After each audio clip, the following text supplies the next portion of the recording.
Lilikha ng task force si US President Donald Trump para sa 2028 Olympics sa Los Angeles. Bubuin ito ng mga kalihim at kinatawan mula sa iba't ibang ahensya ng pamahalaan na magsisilbing tagapag-ugnay ng federal, state at local governments para sa mga isyong kagaya ng transportasyon.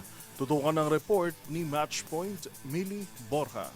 Magsasagawa si US President Donald Trump ng isang executive order upang lumikha ng White House Olympics Task Force na tututok sa seguridad at iba pang aspeto ng 2028 Summer Olympic Games na gaganapin sa Los Angeles. Binubuo ng task force ng mga kalihim at kinatawan mula sa iba't ibang ahensya ng pamahalaan. Sila ang magsisilbing tagapag-ugnay ng federal, state at local governments para sa mga isyong kagaya ng transportasyon. Kabilang din sa kanilang tungkulin ang pagpapadali ng proseso ng visa at credentials para sa mga dayuhang atleta, coach, opisyal at media. Sa loob ng 3 taon, magiging punong abala ang Estados Unidos sa Olympics na idaraos sa Los Angeles.